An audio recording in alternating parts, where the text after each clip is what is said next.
Welcome to Mic'd at the Press Club, a monthly series featuring arts writer Aga Popeda in conversation with the artists, thinkers, and creators featured in the Monterey County Weekly.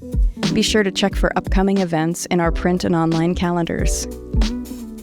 Today's presentation, you'll meet Aga Popeda, who is our arts and culture writer, among many other things here at the Weekly. You see her name on all the pages, I'm sure.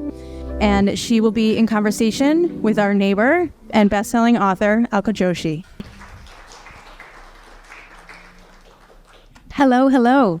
Thank you so much for coming. Thank you, Alka. Oh, you're welcome. Thank you for having me. I'm sure you know something about Alka. I don't know if you read her novels, but she's definitely someone that we are very proud in the community, best-selling writer. Living in Pacific Grove, and we're interested in you not only as a writer, but also as a neighbor. And maybe I should start with this question. How come you ended up in Pacific Grove? Okay, so this is a long story, but I'll make it really short. In the year 2000, my husband and I were celebrating my 44th, 45th birthday. You know, the birthdays kind of come down as you get older. So who knows? Maybe I was only 30. But we were celebrating my birthday by coming to Big Sur. And on our way back, we saw this sign for this town called Pacific Grove, a butterfly town. And we thought, oh, what's that? So we took off and went down into Pacific Grove, and we saw this charming little town. And then we just happened to roll up in front of a little cottage that was for sale. And we thought, oh, hi, Sarah. And so we were like, oh, well, this is so charming. We walked inside. We liked this tiny little cottage. It's one of the Methodist cottages that probably has a canvas tent still in the interior wall. And when we were on our way home, we made an offer. It was just one of those serendipitous things. And so we've owned that cottage for 23 years. And when we got ready to retire, my husband had always said, when we retire, we're going to retire to Pacific Grove. And I said, no, I'm not going to go to that sleepy little town. No way. We were living in San Francisco, and I thought, this is where all the hustle bustle is. Well, eventually I turned 60, and I said, you know what? I think I'm ready for a sleepy little town. So that's how we ended up here, and then we've been living here full time for 7 years. That's amazing. All right. And now let's travel in time. And I would like to ask you about if you were planning to become a writer early on, and if not, who you wanted to be as a young child. I wanted to be an artist. I always used to draw and paint, and my mother would get upset with me because even when I didn't have a pen or a pencil, I would draw in the dirt. And I really thought I was going to grow up to be a painter. I would be hanging my things in museums and so on. And then, life didn't turn out that way because I guess I wasn't really that talented as an artist.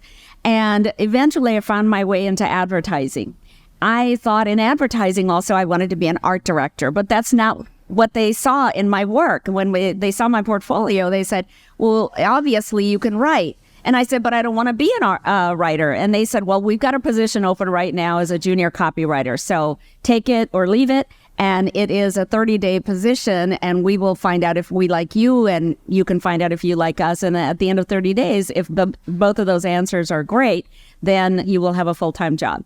So during that month, I thought to myself, I am going to show them what a great art director I can be. And at the end of 30 days, I realized I liked the writing. I really liked writing commercials. I liked writing radio. I liked writing all of the print ads and so on. And so that is where I thought my life was going to go. But then there was this recession in 2008. Everybody remembers that recession. There were a lot of people losing their houses, losing jobs, and so on. I was running my own advertising and marketing agency by then. And my clients said, we're going to have to hold off on these projects. We're going to have to cancel some projects. We're not going to be able to do this. And so I thought, okay, well, what am I going to do for the next 2 years while the economy is recovering? Because I'd been through a couple of recessions before in my business, and I knew that, eventually things start recovering. And my husband had always said, I think you can write fiction. Now I said, no, I write advertising. I am a hack. I do not write novels. And he said, I know you could do this. So I enrolled at that moment in a It's a creative writing program, a Master's of Fine Arts at the California College of Arts in San Francisco. In the first 2 years, I was developing the genesis of the Henna Artist. And at the same time, I was taking my mother to India multiple times. And as I was taking her there, I was learning more about my mother. You know, there comes a point in your life when you are looking at your mother as an adult to adult, as rather than daughter to mother. And she was telling me things about her life she'd never said. So when she was 18, she was taken out of college so that her marriage could take place. My grandfather was very excited because he had found this civil engineer for my mother to marry. And in 1955, civil engineers were like gold. Everybody wanted one in their family. They were helping rebuild India's infrastructure. So my mom and dad, they get married and they have 3 children within 4 years. And my mother's life is never her own. So she is always at the behest of the 2 families and then the 3 of us. And you know, there was no time for her to become a career woman or to have any kind of education beyond the year that she had had. My father was very ambitious. He wanted to proceed with a couple of different master's degrees after that. And then we came to the United States because he wanted to get a doctorate in civil engineering. And so, you know, the other thing about my mother is that she was telling me how much she loved India and what she missed about India. So I'm beginning to know a lot more about India than I remembered as a child at the age of 9 when we first came to the United States. Well, one thing that occurred to me is that my mother had not had the life that she had always given me, that she had consciously made a choice and said, my daughter will get to do all the things I never got to do. So she said to me, you will always choose your partner, you will choose your degree, you will choose where you want to go to college. I am not going to be one of those mothers who tells you what to do. And sure enough, I have lived an extraordinary life. I've lived all over the world. I've worked all over the world. It's been a phenomenal journey. And I wanted to give my mother that life, but I can't do that, right? I can't go back and give my mother that life.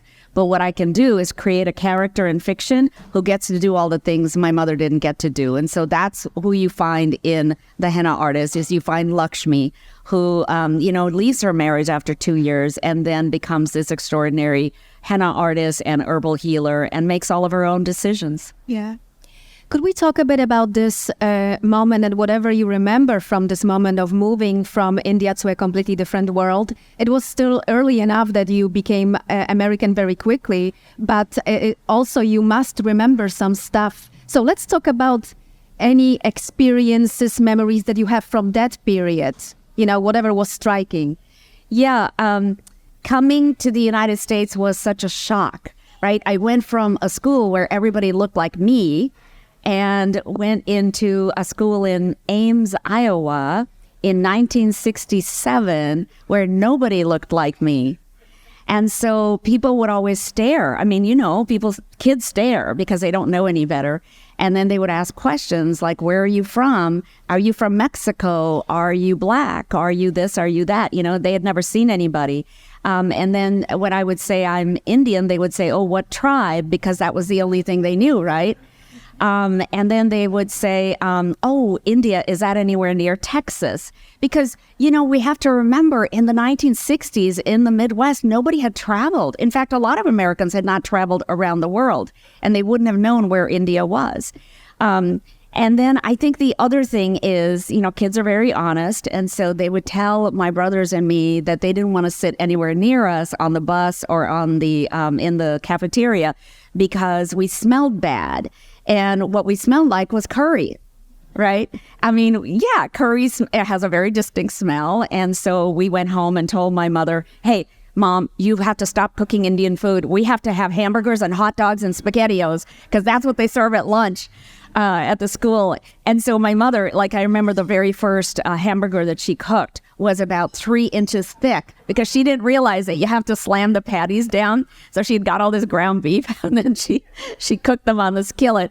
And it turned out the middle was raw when we all bit into it. And we were like, Mom, this is gross. We don't want to eat this. So my dad took us to McDonald's for the first time. That was our first McDonald's experience. And we got a chance to eat the way hamburgers are supposed to be cooked. And, and then I remember just wanting to look like everybody else. And so our clothes were different. And we said, Mom, we have to look like everybody else. And so we went to Kmart. I don't know if anybody knows Kmart. They had blue light specials on certain days, and you got a chance to have everything was discounted 50%. And my dad was on a graduate student salary, so we didn't have a lot of money. We lived in a Quonset hut, which was graduate student housing at Iowa State University.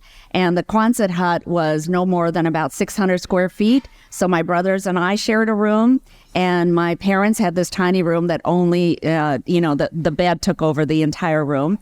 And so we, there was not a lot of money, and my mother had to make do. She made clothes for us.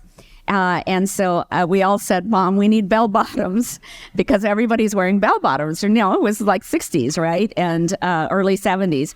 So my mother said, why don't you come and help me pick out the fabric? So we went to the fabric store, and I picked out this really flowery pattern and it was made out of some kind of a heavy cotton.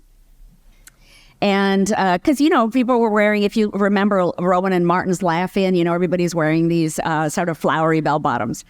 And so my mother brought it home, and she made bell bottoms for me and my brothers. But the fabric was so stiff that the bell bottoms went like this and didn't go back. They were just like this. So my brothers and I went to school, and everybody laughed at us. I mean, everybody was like, what are you wearing? And of course, my brothers never wore their bell bottoms again. But, I wore mine. I thought they were cool. So, these are the kind of things that you experience, I think, when you're an immigrant and you don't know any better. And so you're just, sort of trying to figure out what this new world is. And I think that what happened to me a lot as a kid is that I just shut down. I felt so, I think, embarrassed and humiliated by being from India, because the only thing people could think about India is that it was a dirty country. It was hot. There were too many people, that they were underdeveloped, and they didn't know any better. It was almost as if Indians were seen as sort of less intelligent than everybody else. And I think so much of that had to do with being colonized by, England. And England did not have a lot of nice things to say about India. In fact, they stole that Hope Diamond. They did. They stole that diamond, everybody. You heard it here.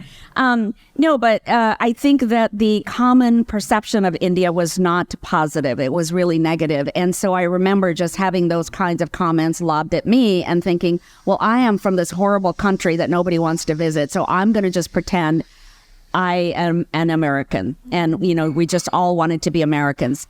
So I didn't go to India for about 40 years. And it wasn't until my visits with my mother back to India that I really started seeing India through her eyes and sort of reconnecting with our families there. That was when I realized I have a voice now. I have a voice now that I didn't have when I was 9. And at the age of 52, I had a voice, and I could really explain India to the rest of the world. And that's what I'm trying to do with my novels. I'm really trying to explain what Indian life was like in the 50s, 60s, and 70s, which is not what, a lot of people know about. I'm curious if you missed India as a child, or didn't have time to miss it? I think as a child, I missed a couple of things, like kids have different priorities. So I missed mangoes. I really missed mangoes because nobody in the Midwest knew what a mango was. Nobody had even seen one before. I missed the swing in our backyard. We had a really wonderful swing that went all the way up and down. And my mother would stand behind me on the swing, and I would be sitting. And, she would propel us back and forth. I missed the pageantry, the way everybody dresses up for Diwali, and lights. My mother loved doing the lights, these little diyas. They're the little clay lamps with oil in them and a wick, and you light those and you set them on every window and every stair step of your house, every opening of any kind. So yeah, I think I missed some of those kinds. I missed the jewelry that women wear. I missed the saris, the colorful saris. In the 1960s in Iowa, nobody wore color. Like, everybody just wore, I don't know, kind of tan. Tan is the only color I remember. So yeah. What about food? When did you realize that Indian food is more tasty than hamburgers? Yes, that was definitely a big discovery. Is that regular food that Americans ate didn't have the sort of depth of flavor. Yeah, depth of flavor. And when you went to a restaurant, the only two spices available was salt and pepper. I was like, no chutney? What happened to the chutney? Okay, let's talk about literature. Again, I'm curious, you mentioned that you were into arts. Were you a big reader as a child? And do you remember any books that stayed with you from that period early on? Yeah, I was always a reader, and all Indian children grow up on the tales, the tales of kings and queens and fairies and the gods, the various gods, the entire Mahabharata is, it's all about these fantastic characters, a lot of female and male gods and, what they're up to. So yeah, we grow up on all of that, and it's, comparable to the Once Upon a Time that they read here. And then when I got to America, I really started reading a lot of English novels because, we had English novels in India also, but I started reading a lot of English novels and realizing, there's this whole other world that I could sort of understand and be a part of. And English novels really helped me, English language novels, really helped me understand American culture. So then I understood how people related differently here to each other and to different families than we did. So what would be the first adult book that you really liked, I don't know if this was my first adult book, but I do still remember, and I will reread again, Jane Eyre all the time. I love Jane Eyre. I like the fact that she was this little orphan girl, but she had so much chutzpah. She was just like, I am all that, and I can be all that regardless. She was plain. She wasn't, really schooled in manners, but she knew something in her core knew that she was special and that she could do amazing things. I like that about her. Sounds great. And maybe we should also ask about your current reading fascinations. Do you have a favorite writer these days? Or, is there something that you read recently that blew your mind? What did I read recently that blew my mind? Oh, I should have been prepared for this. So now, this is kind of interesting, you guys. Now that I'm writing, I read less because I don't want what I'm reading to get filtered into what I'm writing. I don't want to, accidentally put things in my stories that I actually read somewhere else. But let me think. I recently picked up Underground Railroad, and I picked up what else did I? Gosh, I'm having a hard time. But I love Elizabeth Strout's the whole Olive Kittredge and Olive Again, and I like all of that series. I like Ann Tyler a lot. I've read pretty much all of Ann Tyler's works. And then in Indian writing, I have read a couple of the Thriti Umrigar books, and I've read the Chitra Devakurani's books. And she's a fan of my writing. I just found that out today. She has a little blurb that she's written about the henna artist. Yeah. So let's talk a bit about the henna artist. It is set at first in the 50s, then we moved to the 70s. I wonder if you think that writing fiction that is set in real society, is it easier to write from certain historical perspective of few decades? I'm just curious, why you set your novels in the past, even though obviously you gave the reason of your mother. That right. would be But I'm also curious if there's anything else about, writing about things that we have a better understanding of from the perspective of few decades. Yeah, I think that when we look back on time, we can see the ways in which people were interacting with one another in a more profound way than we could when we're actually in that time period. So for me, looking back on the 1950s, it was easy for me to talk to my parents about that time period because they were there. And my father is a huge history buff, so he remembers all of that time period. My parents were both born in the 30s, so they lived pre-independence and then during independence and then post-independence. So they could give me a really broad perspective on what was happening and really give me a broad perspective on something I didn't realize, which is that after independence, India really had to rebuild herself. There was so much that the British had left behind that they were supposed to spend a year for the transition. They left after a couple of months. And so you can imagine after 225 years of colonization, India was left completely untethered. And the British left without that transition period. So there was so much that needed to be done. There was infrastructure that had to be built. There were, administrations that had to be set up for different parts of the economy and community building and education and so on. So I think that looking back on it historically, you realize, wow, India had a lot to accomplish after 1947.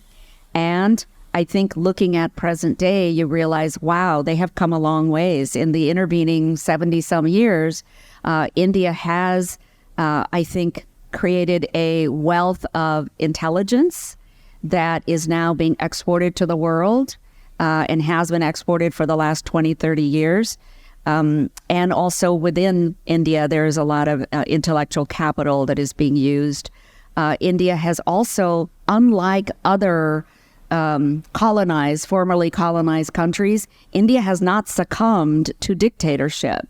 We don't have, in India, there is no, Idi Amin. There's no, faction that has taken over that is completely in control of the country. It is still a democracy, despite what you read in the newspapers today. India is still the world's largest democracy.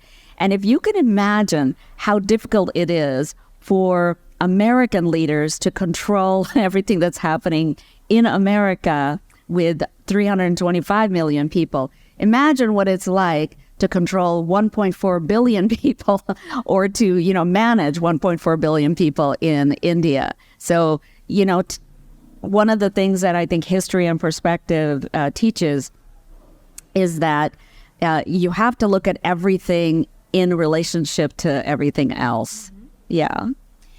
So we initially said that maybe you will read a page for us from one of your books, and I've noticed that you don't have it in front of you, but we have them here. Yes. So I'll get one for you. Yes.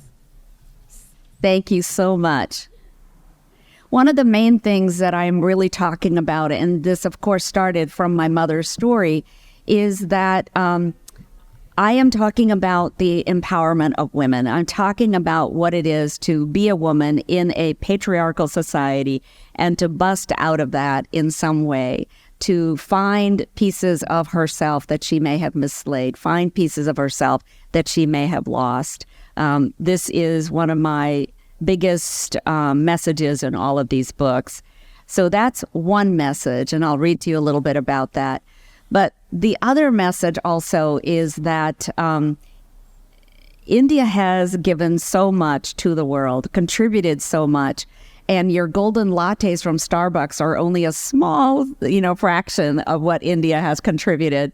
But it is the spices, it is the food, it is the culture, it is the herbal remedies that I mentioned so much in the Henna Artist. It is the beauty. And in my third book, The Perfumist of Paris, it is the genesis of so many fragrances that you use today on your person, in the environment, in your soaps and detergents and candles and all of that. Those spices harken back to history. The European traders who went through Asia looking for spices and silks, and you remember the spice and silk routes that you read about in your history books. Those European traders came back with all of those goodies and then sold them to American, European, all these concerns who were their clients. And then those concerns turned those products into something else, which we use today. So, when you think about the next piece of clothing that you try on, is that Indian cotton? Was that the genesis of that? When you, use your soap, is the genesis of that sandalwood smell? Where did that come from? Probably from the Indian subcontinent. So I think that having my mother, reintroduce me to India and being able to talk about all of these stories in the books has helped me gain a deeper appreciation for my birth country and helped me to sort of communicate a lot of that to readers around the world. All right.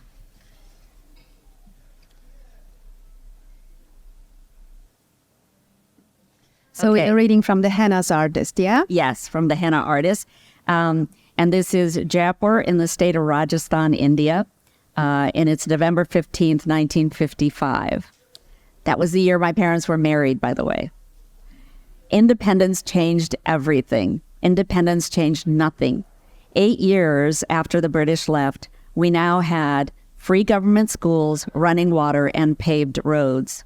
But Jaipur still felt the same to me as it had 10 years ago, the first time I stepped foot on its dusty soil. On the way to our first appointment of the morning, Malik and I nearly collided with a man carrying cement bags on his head when a bicycle cut between us. The cyclist, hugging a 6-foot ladder under his arm, caused a horse carriage to sideswipe a pig who ran squealing into a narrow alley. At one point, we stepped aside and waited for a raucous band of hijras to pass. The sari-clad, lipstick-wearing men were singing and dancing in front of a house to bless the birth of a baby boy.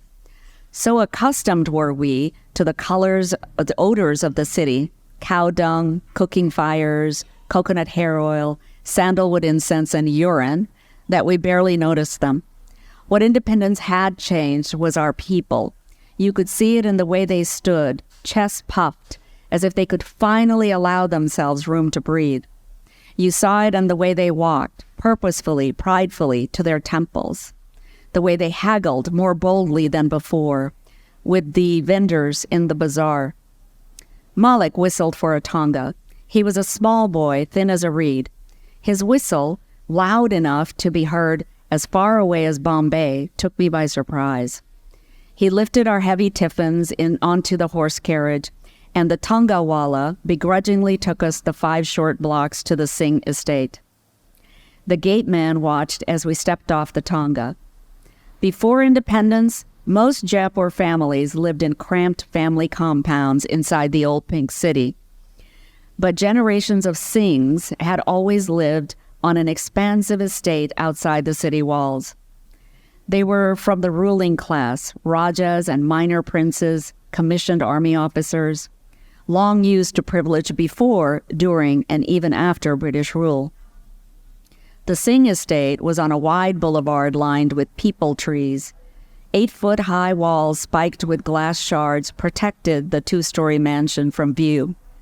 A marble veranda, overhung with bougainvillea and jasmine vines, extended along the front and sides of each story and cooled the house in summer when Jaipur could get as hot as a tandoori oven. After the Singh's chowkidar had witnessed our arrival by Tonga, we unloaded our cargo. Malik stayed behind to gossip with the gate man while I walked down the paved stone path, flanked by a wide manicured lawn, and up the stone steps to Parvati Singh's veranda. On this November afternoon, the air was crisp but humid. Lala, Parvati Singh's longest-serving help, and Nanny to their sons greeted me at the door. She pulled her sari over her hair as a sign of respect. So I'll just stop there. And I want to mention a couple of things in here that, readers always want to know where we writers get our ideas and maybe some of the details we put in our books. And I always used to wonder that when I was a reader and reading, the Bronte sisters and Jane Austen and, all of these folks, I always used to wonder, where did they get their ideas? How do they get this little detail in here? Well, I'll tell you a couple of things. One is the home with the glass shards on the high walls. That was our house. That's the house that we lived in before we came to the United States. And my mother was always saying, do not try to climb over that wall. You will get cut. And then Malik, who is a sort of a street urchin whom the main character Lakshmi has adopted, taken under her wing. Malik, it reminds me a lot of street children that you will still see in India today. So when you go, you will see, these kids, they run up to you. They're trying to make a rupee or two, and they are wanting to get, show you to your hotel, or maybe they'll call a tonga for you or a rickshaw or something. And this is a way for them to make a few dollars. They're hustlers. They are very resourceful, and Malik is one of those. One of the things I'm trying to show in my books, and by incorporating people like Malik in the book, is that he's Muslim and Lakshmi is Hindu. And there are in my books Hindus, Muslims, Sikhs, Punjabis, Sindhis. There are so many different factions in India that live together, cultural and religious factions that live together in India. And they own businesses together, they own houses together, they live in the same compounds. For me, it's very important in my books that I show that to you, because sometimes in the media, you can get the idea that all these factions are at odds with one another. And the reality in India is quite different. And that's one of the things I'm trying to show. It's just like here, when you have Jews living next to Christians, living next to Muslims, living next to, whomever. This is exactly how India's life is lived also. So this is why it was very important for me to have one of the three main characters be Muslim and, to show that there are symbiotic relationships with all of these different kind of cultural factions in India.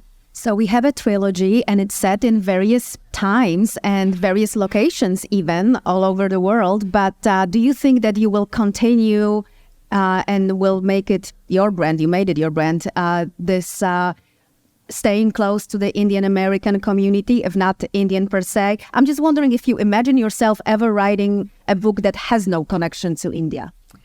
Right now, I can't imagine that. Because, it took me 10 years to write The Henna Artist. And it came out in 2020. And since then, I've written 2 more books, and I'm on my 4th book now, which will come out next year. And so I'm so immersed in the Indian culture right now, and the, sort of the environment of India and all the people of India. And the cool thing about this is that I am so connected now to the Indian American community, which I hadn't been before. Because as I said, I'd not been to India. I didn't grow up around a lot of Indians. My parents were always, putting us in environments or in neighborhoods where there weren't a lot of Indians. And so I didn't grow up around a lot of Indians. So a real treat for me has been to connect with so many Indian Americans who live in this country and who live around the world. The Indian diaspora is so huge. So they live around the world, and I do book clubs with them all over the place. So right now I'm feeling this real connection with India, and so I don't kind of want to lose that right now. How was this moment when you arrived with your mother to India after so many years? What were the thoughts and impressions that you had? When we first got back to... I think when I first got back, I just really wanted to write about the beauty that I saw in India, the color, the people, how vibrant it is. I mean, you step off the plane and you are surrounded by people, sort of like cheek to jowl. I mean, India's a place where nobody worries about physical space. Here we all have our physical space, right? And in India, it's like, you're just crammed in with a lot of different people. And it's fine. It's not rude or anything. It's just humanity that is compressed. The color of India, I wanted to write about all of the saris and the silks and, women who are just carrying bricks on their head because they're on a construction site. But man, they are wearing these lime green saris that just add so much beauty to this building that they're constructing. And I wanted to write about the food for sure, because I really missed Indian food, and my mother would cook it at home. And then for a long time, I lived in places where there weren't Indian restaurants. Now you can find Indian restaurants everywhere, but imagine a time when you just couldn't do that. So being in India and being able to eat all of that wonderful Indian food and so many different kinds of foods that you won't find in restaurants here, because restaurants of India will have, very limited menu, but all of these different things that my mom used to make that now, we can find in India. My biggest regret is that my mother did not live to see any of these books be published. So I dedicated them to her. I wanted her to know that I've been thinking about her all these years, and and I still think about her a lot, and I get really emotional when I realize that she's not here to do this. But I did go. I had a keynote that I did in Santa Fe about a year and a half ago. And a woman came up to me afterwards, and this really gives me a lot of comfort. She came up to me afterwards, and she said, "I just want you to know I'm not weird or anything, and this doesn't happen often to me, but I saw your mother standing behind you, like 6 feet behind you on stage, and she had a gold sari, and she was saying something to you in Hindi, and she just felt like she just, she said something to you in Hindi, which this woman didn't understand. But she said, I know that your mother looked really proud of you." So I would like to think that my mother is always present at these kinds of gatherings, and that she knows that you guys are all reading about her, or at least you're reading about an alternate life that she could have had. Thank you. I have a few more questions, and one of them would be the one that is important to all the people that write. You decided to invest in a degree in writing. Yeah. Do you recommend it? Do you recommend people spending tons of money to become a writer? Do you think that you would be able to pull it off, differently by, just staying home? I don't know. I think that the only way to become a writer is really to be in the company of other writers. So whether that means that you take an evening workshop with people who are also working on their craft, and you are in an environment where you're reading other people's work and they're reading your work, and you have a chance to learn how other people are perceiving what you're writing. The evening workshops are really great. And I think that if you have limited time, like I did, I really just thought, I have 2 years to make this happen, and I think I can do this if I just focus on those 2 years. Then I think the MFA program is a very good option, but it is expensive, and you have to be really mindful of the instructors that you are signing up with. So in my MFA program, I was really careful to find out who was teaching, what they had written. Could I read what they had written? Did I like what they had written? Was it anything similar to what I wanted to write and what I like to read? And then I went into the program knowing that these are people I wanted to connect with. So you can't just go into a program blindly, and you can't go into a workshop blindly. You should do your homework to find out who is teaching and whether they have written in the last, let's say, 5 or 7 years. Because if they have, then you might end up in the same position that I was in, where my instructor at CCA, I made her my mentor. We could have a mentor every semester, and I signed up for her mentorship. She had written something similar. I loved it, and then she sent it off to her agent. So that's how I was able to get an agent and then a publisher. Not everybody is that lucky. So if you are conscious about whom you are going to study with, and if they have published in the last 5 to 7 years, they are in touch with their agent, and they have an agent that they can say, here's a manuscript I believe in. Would you like to read it and pick it up? Most people, when they send in a manuscript, they're going to send it in blind. My agent receives 100 manuscripts a week. There is no way she can read all of those. But if it comes with a little note that says, I love this book, I am your client, or I love this book, I'm a fellow editor, or I'm a friend, they will read it. Tell us about the fourth novel. So I wanted to write, when I started writing the second novel, The Secret Keeper of Jaipur, I had actually started a whole other story. And it was about a woman in India, a real life Frida Kahlo of India, if you will. She was an artist, and she was half Hungarian and half Indian.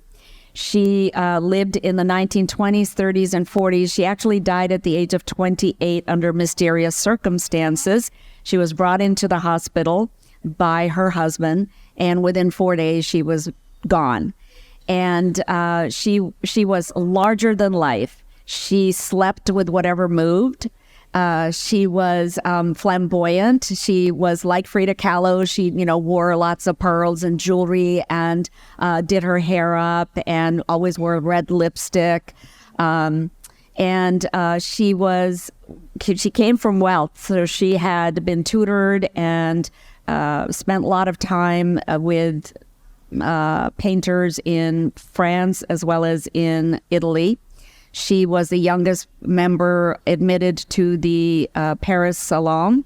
She was only 16, so she was immensely talented. And I don't want the world to forget about her. Her name was Amrita Sher-Gill. And so I thought, well, I don't want to write a story from her perspective, but I want to write a story from somebody who knew her. So this is where the fourth novel starts. So I picked it back up again from, having left it off 3 years ago. The painter is in the hospital. She gets to know a nurse really well who is taking care of her. The nurse finds a lot of simpatico, with the painter. There's a lot of things that they share in common. And the nurse, who has never been anywhere, is really excited about a prospect of a life like the painter has had. So within a couple of days, the painter dies, but she leaves the nurse paintings that the nurse is now supposed to distribute to 3 people in Europe. One is Prague, one place is Florence, the other is Paris. And so the nurse is on a journey, both to learn about herself, but also to learn more about the painter's life and what might have happened to her because of the early death. So that's what it's about. Does it mean that you're going to Prague now? I know that you went to Paris for your third book to research it. Yeah, I love to do research. Agatha.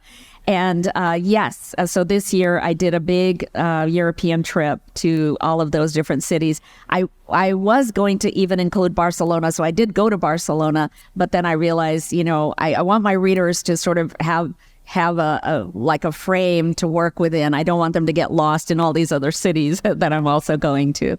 Yeah. Thank you so much. I feel that I should give the mic to the audience. I want you to know that the woman who has her hand up right now is Sandy. She was one of the first people that I did a Zoom with, right? So my book came out, The Henna Artist came out in March of 2020. My release date was March the 10th, 2020, which means that on March the 11th, when the World Health Organization said that we've got a pandemic on our hands, nobody go anywhere, I never got to launch my book. I never had a book launch. I never got to go to a bookstore or library or anything to talk about my book. And so I relied on people like Sandy who had book clubs and who were Zooming in. And I said, please contact me. Please.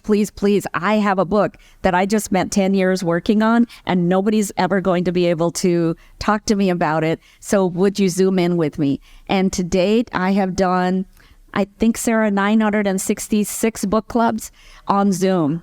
So Sandy's was one of the first ones. Wow, that's a lot of book clubs.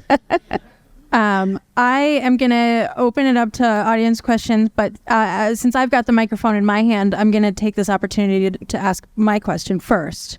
I loved the Henna Artist, and it was so evocative in these colors, and not just color, but pigment. I felt it was just like actual, I could see it.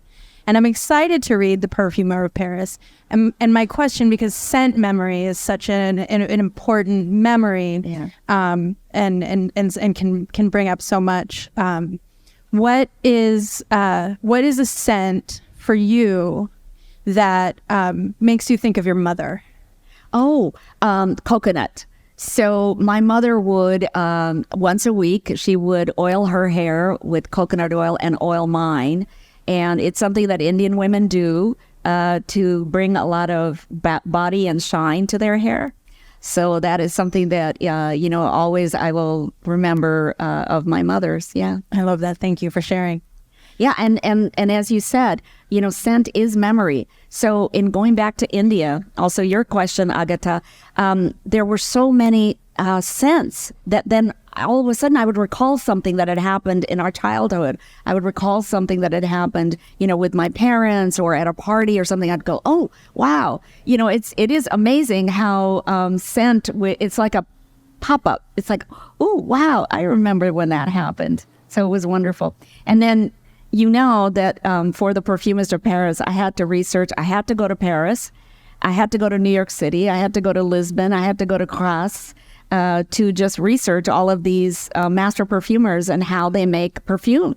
Because when I wrote that third book, I didn't know anything about perfume. All I knew was that my character was working in the perfume trade. That's it. And then I have to fill in the pieces about how that happens. I guess one little quick follow-up. If you were going to create a scent that was evocative of your characters, what would you put together? So I already know this. I would have sandalwood. I would have a little bit of lavender and a tiny little bit of lemongrass. And the last scent would be a little bit of vetiver. Yeah. Let's see if we can figure out how to do a scratch and sniff book next. Other questions? Thank you.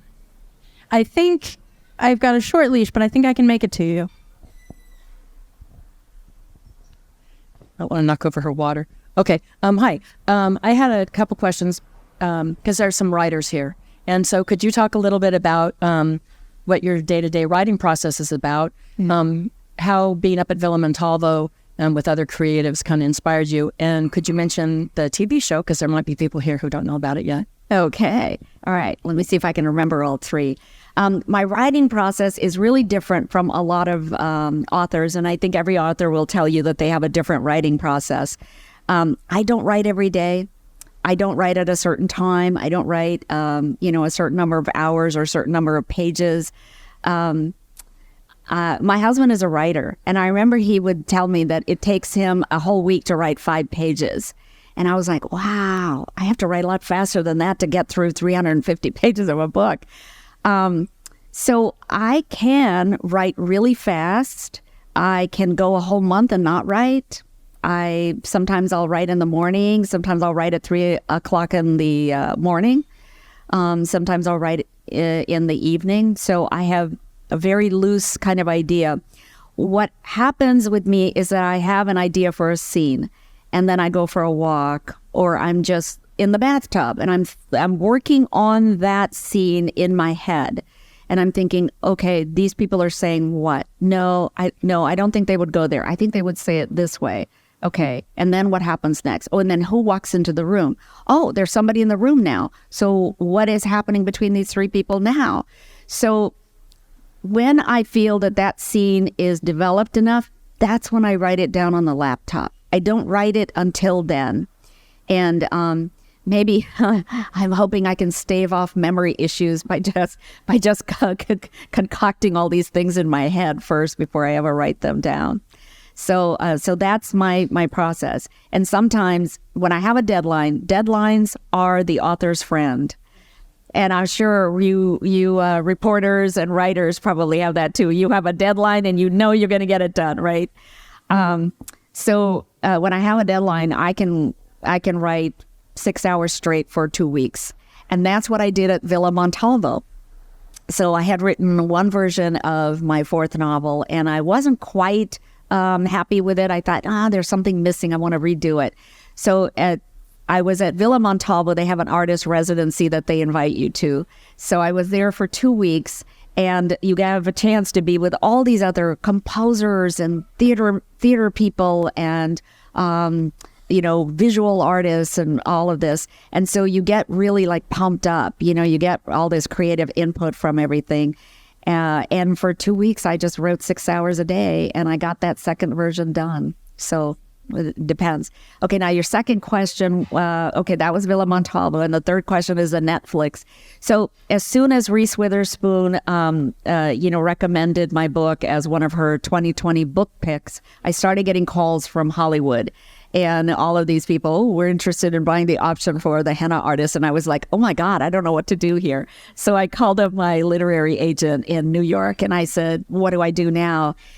She said, let's hook you up to an LA screen management agent, because everything happens in Los Angeles. And so if you want something to go global, you want to have an LA screen management person sort of coordinating everything. So Ellen Goldsmith now is my screen management agent, and she set up all of these interviews with various teams that wanted to buy the option. And the team of Michael Edelstein, who was a producer for Desperate Housewives and also for the CSI shows, the very original CSI show. I know my husband and I were totally hooked on that show. We would wait every Thursday for the next episode. So Michael Edelstein, he has a really good friend in Frida Pinto. They've known each other for years. And so he called Frida and said, Frida, you got to read this book. I want to know if you want to play Lakshmi. So she called back. She goes, yes, I absolutely want to play Lakshmi. So she is part of his team. And then the third member is Miramax TV. And so the moment that Michael and Frida and Marty got on the Zoom, Michael said, Alka, we think that we can turn the Henna Artist into an Indian Downton Abbey. And I thought, oh my God, sold. That is what I would want for this production. I want it to be well written and beautifully produced and, have great actors. Of course, who wouldn't want that? So I said yes. So I sold the option to them. And then they went to all the different streaming companies because I told them I wanted to have a streaming show. I didn't just want a movie. I think that the Henna Artist has enough material in it to be able to do a streaming show.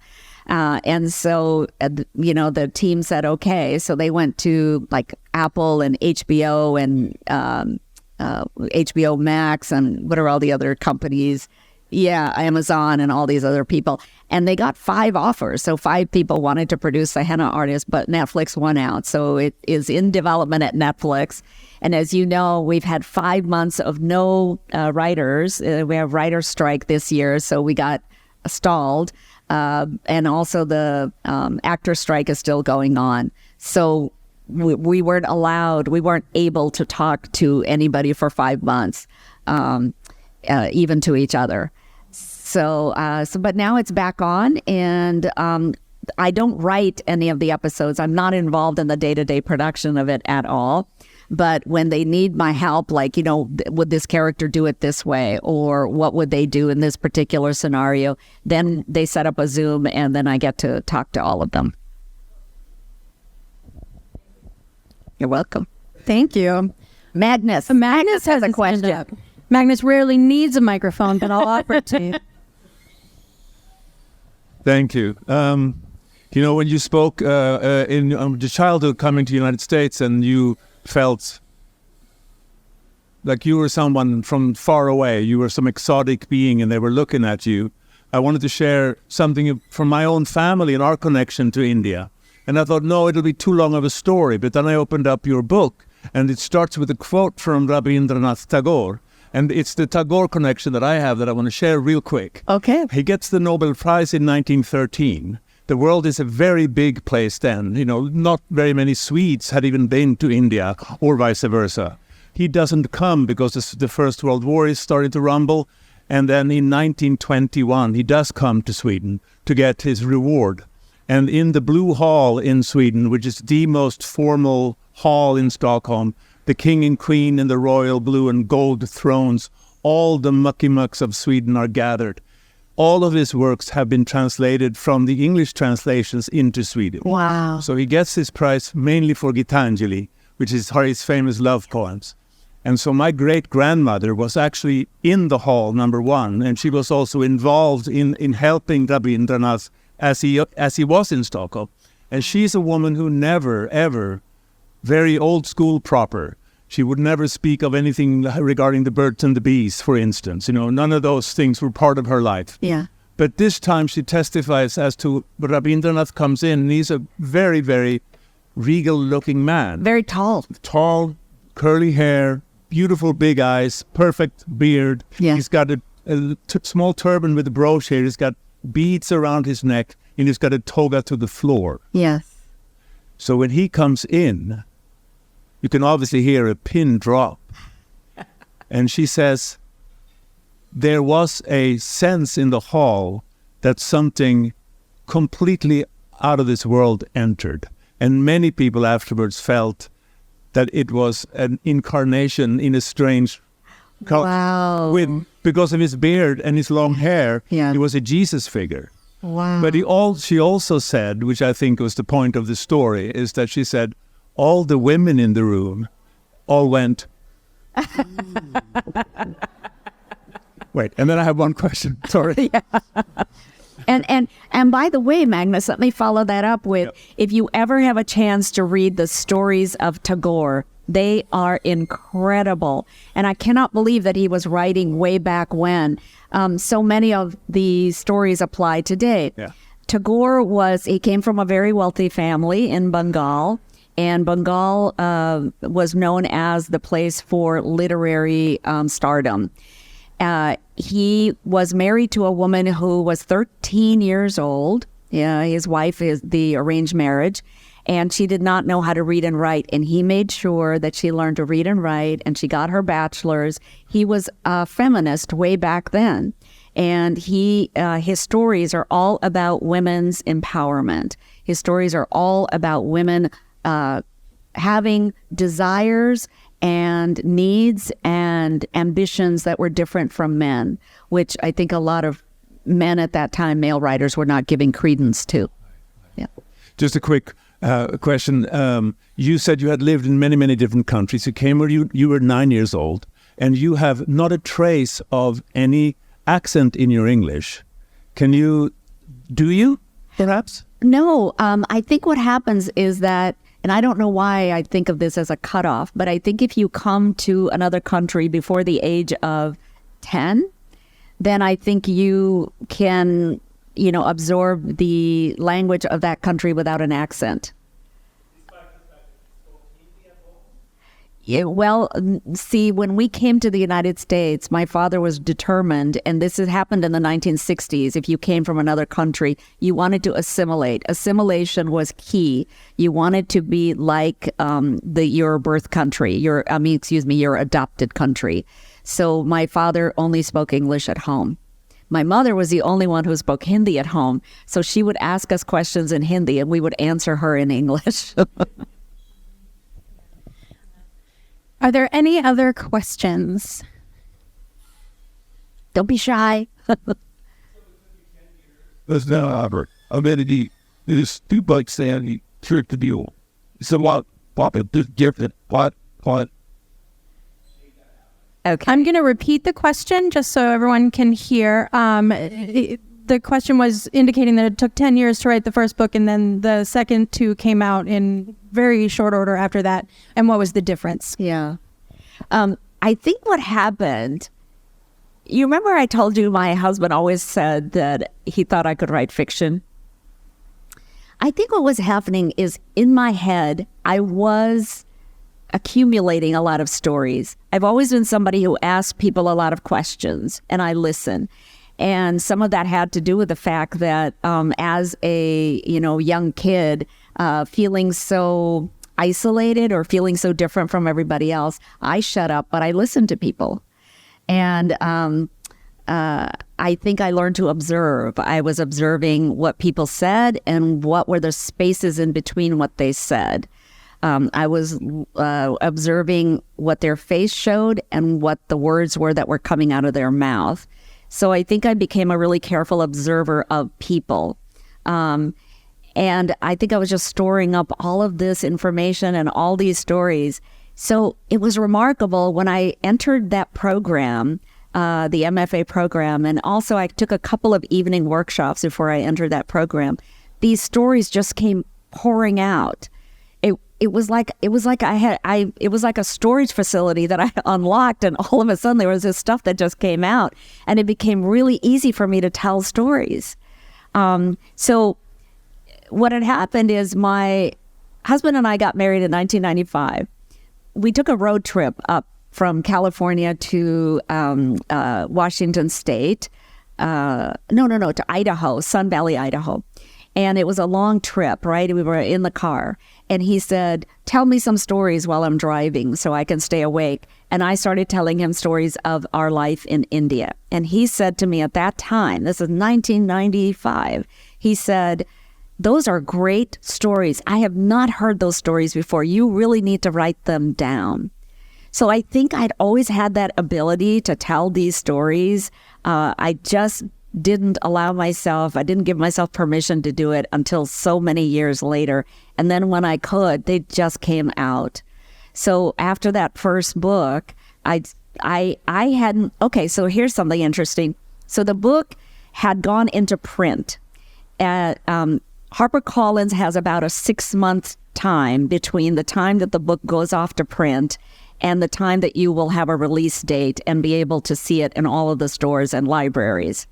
During that time, I started working on the second novel, The Secret Keeper of Jaipur. I had written about 20 pages of it, and it came really easily, and I didn't even know why. But I'd written about 20 pages. My agent said, can I see them? I sent them to her. She said, I think these are polished enough. I'll send them to the publisher. The publisher sent us a contract right away for book number 2. Now, keep in mind, the first book is not even out yet. So nobody knows about that first book. And I think that I had gotten so used to telling the story and, building so many scenes in that first book that building that second book was just nothing. It was just like, bzz. And then when that was done, I realized that I had another book in me for the third main character of these books, which is the 13-year-old, she was a 13-year-old sister who got pregnant of the main character. And I just thought, I got to write that book. The only thing I'm missing is I don't know about perfume, so I better go find out about perfume. So, yeah, I just think that these stories are just in me, and they're so ready to come out. Yeah, I think that made the difference. Thank you. Thank you so much. Sure.